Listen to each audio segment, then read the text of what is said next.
It began like any other morning on the Today Show: bright lights, friendly smiles, and easy tone. But when Prince Harry sat across from Hoda, the warmth faded fast. What started as a polite interview turned tense, and before anyone realized it, calm questions became sharp words. By the end, the world was talking about how and why a royal walked off live television. The Today studio looked like morning poured into it. Sunlit panels, tasteful greenery, a city skyline glimmering behind glass. Hoda was already in her chair, notes neatly stacked, the calm of years of live television settling around her like a shawl. She smiled toward camera too, then across the small table to her guest. "Good morning," she said, warm as a cup of coffee. "Prince Harry is with us live." "Harry, welcome." He liked the sound of that, Prince Harry, even after all the speeches about titles and freedom. He leaned back, relaxed authority in a slate jacket and open-collar shirt. "Thanks for having me, Hoda. I appreciate civilized spaces." Hoda's laugh came softly. "We try to make them." "How are you, really?" "Thriving." "California agrees with me," he said instantly. "Less schedule, more agency." "Agency," Hoda repeated with a small nod. "That sounds good. What does a day look like now?" "Mine," he said with a half-smile bordering on a smirk. "I choose when to speak, where to show up, which causes deserve oxygen. It's refreshing not to be a calendar entry other people clap for." Hoda took it in, still kind. "You've been vocal about mental health, veterans' issues. Those remain central." "They're not hashtags I trot out," he replied, eyes flicking to the camera as if it, too, needed reminding. "Their work? Some people do parades. I do impact." A few audience members seated off camera nodded. Hoda did what she always did: dove a bridge, not a wall. "Let's touch family lightly," she said, hands open. "How's life at home?" "Excellent," Harry said. "The kids are brilliant. We make pancakes on Sundays. I've learned you don't need a crown when you can make a perfect stack." "Pancakes over crowns," Hoda smiled. "That's a headline." She flipped a card. "Meghan, how is she?" "The two of you are often in the conversation." The air shifted a hair. "She's fine," he said, syllables clipped clean. "We're happy." People projecting unhappiness onto us is a cottage industry, not one I intend to subsidize. Hoda stayed gentle. "Fair, but you do live publicly: documentaries, interviews." "Because I choose how," he cut in, still smiling, now without warmth. "There's a difference between sharing and being sold. We curate our reality. Others monetize their fantasy." A tiny pause. Hoda's experience measured the temperature and moved like a seasoned driver easing through a merge. "You've spoken beautifully about your mother, Princess Diana," she said, voice lowered with care. "I want to ask this respectfully. Does the distance from the UK, from that ecosystem, change how you carry that grief?" Harry's jaw set so faintly most would miss it. "Grief doesn't need a postal code, Hoda, and I don't carry it like a bouquet case so people can peek inside on air." "I hear that," Hoda said, lightly placing her palm on her notes. "I only asked because so many who loved her feel connected to your journey." "They can feel connected without interrogating it," he replied, still velvet, now edged. "Public affection doesn't entitle private inventory." Hoda nodded once, accepting the boundary. "Understood." She offered a softer topic. "You've said America feels like home. What makes it home?" "Competence," he said. Hoda blinked. "Competence."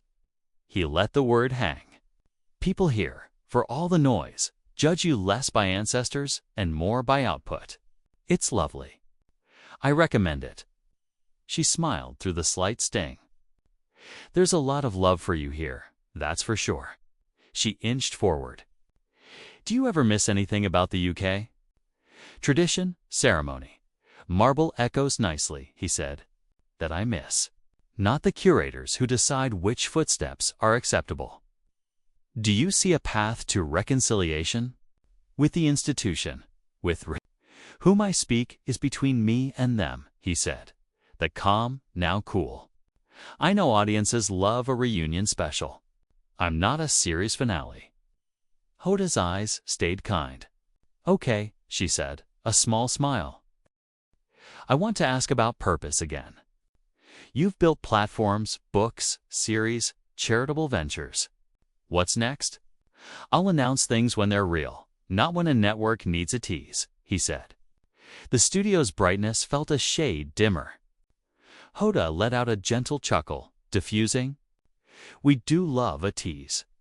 She glanced at her stack and chose a card as if it weighed nothing. A personal one, if it's okay. How do you and Megan talk to your children about attention, about who mom and dad are to the world? By reminding them the world is not invited to dinner, he said, and by limiting the world's appetite. That's wise, Hoda said. Some parents watching will want to borrow that line. They can borrow the mindset, he replied. The line's mine. The audience's low murmur broke like foam and fell quiet again. Hoda felt it, the glossy surface taut as a drumskin. She softened her voice further, careful as she could be. Harry, I want to phrase this gently. When we talk about Diana, her tragic death, there's a tenderness so many feel. Do you? Let's stop there, he said. The politeness, now porcelain. Framing my mother's death as a talking point is unnecessary. Even when wrapped in tenderness. Hoda absorbed the hit, lifted her chin a millimeter. I understand, she said, sincere. My intent is respect. Always. Intent is lovely, he answered. Impact is what lands. There it was the bell you pretend you didn't hear.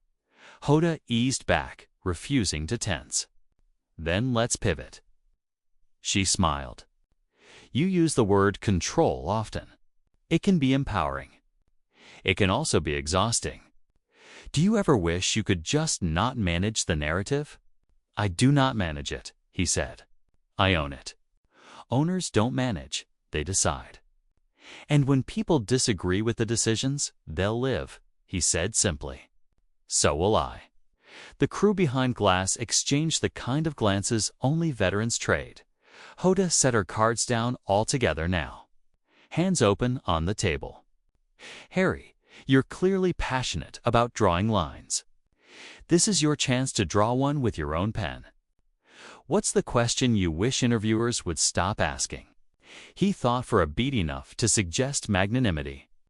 Anything that assumes I owe them access. And what do you wish they would ask? What I'm building, he said. Not what I burned. Hoda smiled, again genuine, patient. Okay. What are you already building? A life where my family is not a buffet, he said. A culture where service isn't a costume. A version of manhood that doesn't require a balcony. That's powerful, Hoda said. Thank you. He tipped his chin as if granting it. The floor manager lifted 2 fingers. 90 seconds to break. Hoda knew audiences remember the temperature, not the transcript. She reached for one more olive branch. Last one before we pause, she said gently. When the cameras go dark and the house is quiet, what grounds you? He watched her, a glint in his eyes that might have been amusement or warning. Knowing I don't have to justify my piece to morning television, he said, pleasant as iced water. The smile stayed on Hoda's face, but it was now a held note sustained by muscle rather than mood. We'll take a quick break, she said to camera 1, still warm. When we come back, service, legacy, and what home really means. The tally light blinked off. The clatter of the crew returned like birds after thunder. Hoda exhaled slow, set her cards aside entirely, and looked at him not as a prince. Not as a headline, but as a man choosing sharp edges over bridges. Thanks for being here, she said quietly. He gave that unbothered smile again. Thanks for providing context. She nodded, turned her gaze to the skyline glass, and counted the beats to the next red light. She'd kept it gentle. He'd kept it high. And somewhere between gentleness and altitude, the storm had begun to form. The red light returned, crisp and unblinking. Hoda set aside her cards completely, palms open, as if to show there were no tricks up her sleeves, only questions and room for the answers to breathe. "Welcome back," she said, voice warm and steady. "We're here with Prince Harry talking about life, purpose, and the lines we draw to protect both." She turned to him with a soft smile. "Harry, if you're willing, let's talk a little about the everyday, not headlines habits. What does a good day look like for you now?" He smoothed an invisible wrinkle from his jacket. "A good day is one I don't have to explain," he said. "Coffee on my schedule, work that matters. No one trying to measure my life with a microphone." Hoda nodded. "Do you ever miss anonymity?" "I never had it," he said lightly. People who ask that usually did. A few tight laughs ricocheted in the studio. Hoda let them fade. "You and Meghan are often described as a brand. Sometimes with admiration, sometimes with criticism. Do you feel like a brand?" "I feel like a person who learned the cost of being a product," he replied. "We invoice differently now." "Invoice?" Hoda echoed, almost amused. "That's one way to put it." "It's the honest way," he said, smiling without softness. "People who never paid my bill love to judge the price." She didn't bite. "You mentioned Sunday pancakes earlier. A lot of parents watching connected with that. How do you and Meghan approach raising kids who will grow up visible?" "By making sure they're seen by us first," he said. "The world is not a co-parent. It can wait outside." "That's beautifully said," Hoda offered. "It's functional," he corrected. "Beautiful things tend to get framed." She changed lanes, gentle as a whisper. "I'm going to ask this with care. You've spoken publicly about pressure, scrutiny, even fear, particularly around the British press. Does any of that feel different in America?" "Different costume, same appetite," he said. "Over there, it's heritage theater. Over here, it's subscription drama. We keep the doors locked either way." "Do you ever wish," Hoda asked, "that there could be a truce?" "Not with institutions, just with the noise." "I declared a truce," he said. "It refused terms." Hoda smiled faintly. "You do have a way with lines, years of being turned into one," he said. She hesitated, then waded into the shallows of personal curiosity. "Harry, marriage is work, no matter who you are. How do you and Meghan keep your center with so many forces pulling at the edges?" He let a heartbeat pass, as if choosing magnanimity again. "We keep the center in a place no one else can find," he said. "It's amazing how quiet love becomes when you stop auctioning it." "I like that," Hoda said softly. "It sounds protective." "It's sane," he replied.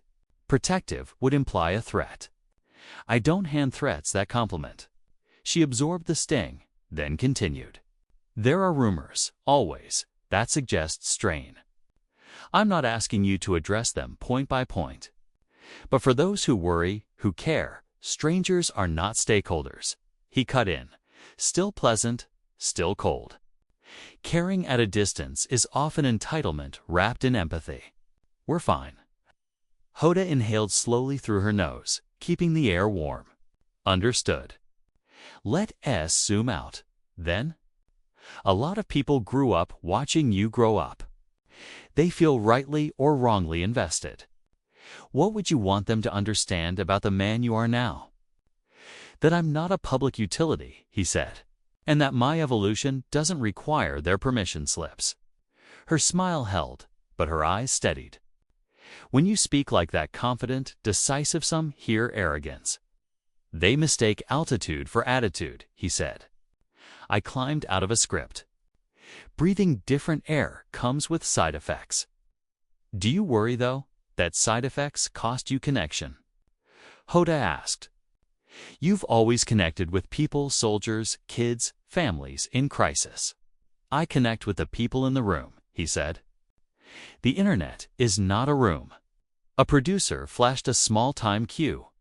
Hoda nodded subtly, then chose a card nod to shield herself, but to show the question belonged to the format, not her. Harry, I want to ask about service. You've done a tremendous amount in Victus, mental health initiatives. What do the next 5 years look like? Doing, not previewing, he said. We'll build more spaces that don't ask trauma to audition. We'll fund programs that measure outcomes, not optics. Okay? He paused, then added with unmistakable relish. And we'll do it without bowing to the rooms that used to demand eye curtsy. Hoda's laugh came quick and careful. That's a visual. She gently turned the prism. When you talk about the monarchy, there's often a sharpness. Do you miss anything about it? Gravity, he said. History gives weight. It's useful. But weight isn't the same as wisdom and the family within it. Hoda said. Not the institution. The people. My relationships are not a format, he replied. They are not here to be content. A longer silence this time. Hoda softened everything's shoulders, voice, gaze. I hear you. I respect your lines. I want to ask one more carefully, and you can pass if you'd prefer. You've said your mother is a voice in the quiet moments. Does sharing even a little love how that voice guides you feel healing to you, or to the many who loved her? His smile thinned to thread. Hoda, you're asking me to ritualize grief on morning television, to perform tenderness on command. The civility in his tone now rang like cut glass. I'm not opposed to healing. I'm opposed to harvest. I wasn't harvesting, Hoda said gently. I was hoping for a handhold. For the people who what? He asked, still poised, now unmistakably hard. People who feel entitled to a share because they bought the commemorative magazine. I know the game. I've lived it. The air in the studio turned fine and brittle. Hoda breathed into it, smoothing the edges. All right, she said, with a small nod that carried oceans of grace. Let's move to craft. You've written, produced, campaigned. Any chance you'll act, narrate, step behind the camera more? I'll step where the work warrants, he said. Not where curiosity whistles. Fair, Hoda murmured. When you're in rooms where people disagree with you about strategy, about message, how do you respond? With competence, he said. I don't have to outshout anyone when I can outperform them. Does that ever read as dismissive? Only to the underprepared, he replied. This time, the quiet wasn't brittle. It was heavy. Hoda nodded slowly, her kindness undented but no longer weightless. Harry, I want to say this as compassionately as I can, she began. You're articulate and passionate. You're also at times very direct, he supplied, amused. Very high, she finished softly. High above the conversation. I say that with respect. Altitude keeps you from drowning, he said. It also gives you a view worth having. It can, Hoda agreed, holding his gaze. It can also make it hard to hear. He sat back, measuring her. I hear plenty, he said. I just don't take dictation. The floor manager flashed the break cue again. Hoda lifted her chin, a final bridge before the music. One last quick one, she offered. If you could tell your younger self one thing on a balcony somewhere, what would it be? That the balcony isn't a horizon, he said. It's a ledge. Thank you, Hoda said, meaning it. We'll take a brief break. More with Prince Harry when we return. The red light blinked off. The city beyond the glass kept glimmering. Oblivious to the room's rising temperature, Hoda turned slightly, not a host now, but a fellow human, her voice low and honest. I know you don't owe anyone anything, she said. I also know people tuned in, hoping to meet the man they rooted for. The one who laughs with kids and sits on the floor with veterans. If you want that to be the man they meet, I can help you show him." He considered her for a long, unreadable beat, then offered the faintest smile, polite, polished, airtight. "I prefer accuracy," he said. The makeup artist hovered, then retreated. Hoda rested her hands on the table, breathing steady, the composure of a professional who has walked a fault line and kept her footing. The storm hadn't broken, but the lightning was counting down. The final segment began with tension thick enough to taste. The lights seemed brighter, the air thinner. Viewers at home saw the same cheerful smile they always saw on Hoda's face. But behind it, she steadied herself like a pilot in a storm. Prince Harry sat across from her, cool and collected. That polished confidence now indistinguishable from defiance. "Welcome back," Hoda said, voice even. "We're here with Prince Harry, talking about purpose, life, and everything in between." "Mostly the in-between," Harry muttered, smirking. She ignored the jab. "Before the break, we touched on your work with Invictus. You've built something extraordinary there. What drives you to keep pushing forward?" "Because I have the freedom to," he said flatly. "Freedom is the only fuel that doesn't run out." "That's inspiring," Hoda said carefully. "But it's also lonely sometimes. Does it ever feel isolating?" "I prefer solitude to surveillance," he said. "Though I suppose some people find comfort being watched." She blinked, sensing the sting beneath it. "Harry, I'm only asking because people who follow your work admire your openness." "My openness," he interrupted, "has been weaponized enough, don't you think?" The silence turned heavy. Hoda smiled lightly. "Let's talk about family for a moment. How are your children? Archie and Lilibet must be growing fast." "They are," he said curtly. "Healthy, happy. That's all that matters." "I'm sure our viewers love hearing that," Hoda said warmly. "You've spoken about wanting them to live a normal life. What does normal look like for you?" "Normal is not waking to the sound of shutters clicking," he replied. "It's not being treated like a mascot because of your bloodline. My kids will know freedom before fame." "That's beautifully put," Hoda said, though the sharpness was hard to miss. "And Megan, how's she finding life back in California?" He smiled faintly, his tone edged. "She's fine, Hoda. I know people love to imagine we're falling apart, but sorry to disappoint them. We're thriving." "You'll need a new headline." Hoda gave a soft, controlled laugh. "I wasn't looking for a headline, just a human answer." "I gave you one," he said. "People just don't recognize sincerity unless it's suffering." The audience murmured. Hoda shifted in her seat, still gracious, but gripping her composure tighter. "Harry," she said gently, "many people still associate you with your mother's legacy, with compassion, with vulnerability. I think they'd like to know—" "Don't," he said suddenly. His tone dropped. The smile was gone. Hoda froze. "I'm sorry. Don't bring her into this," he said. "You think mentioning my mother softens the edges. It doesn't. It's a trick journalists love, weaponized grief, call it connection." "I would never." "You just did," he cut in, eyes cold. Hoda swallowed calm, but visibly shaken. "Harry, I've interviewed presidents, survivors, soldiers. I promise my intention was—" "Intent doesn't matter," he said. "Impact does. You all think you can sympathize your way into people's pain. It's invasive. It's exhausting." Our tone softened to the point of breaking.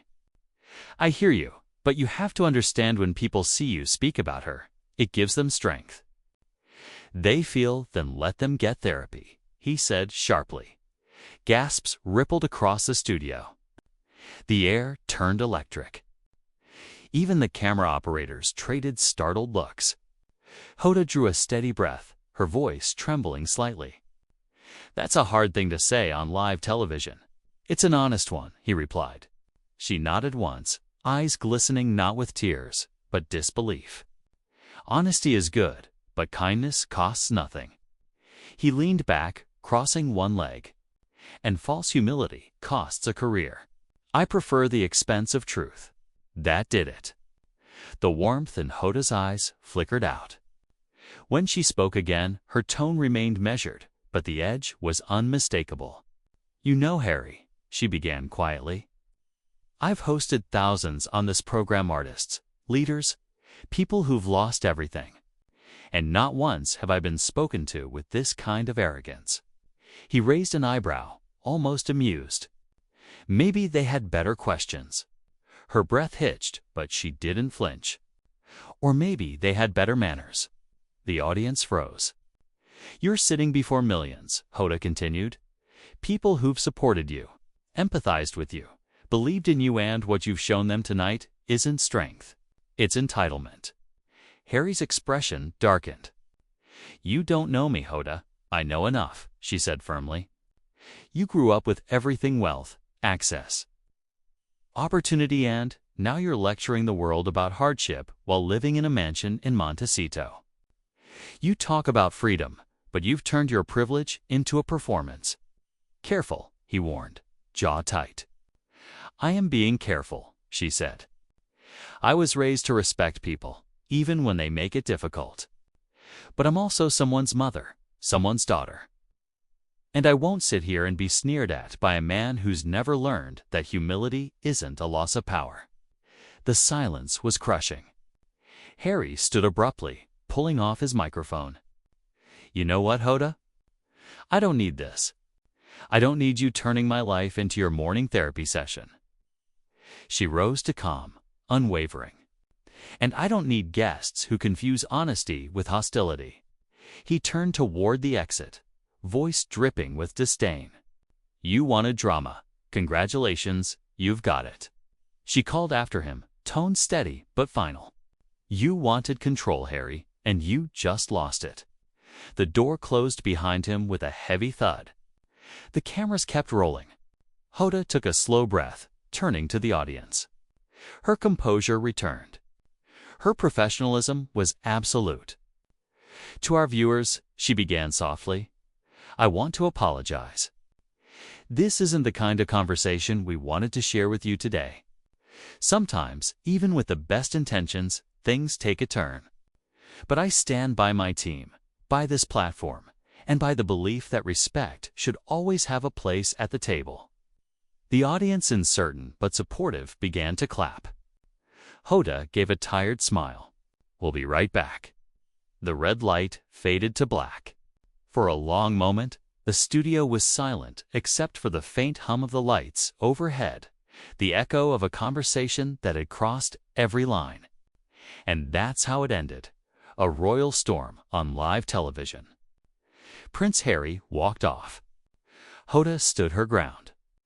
And the world saw what happens when charm collapses under ego. If you enjoyed this story, don't forget to like, subscribe, and turn on the notification bell. More shocking interviews, explosive showdowns, and real-time meltdowns are coming soon.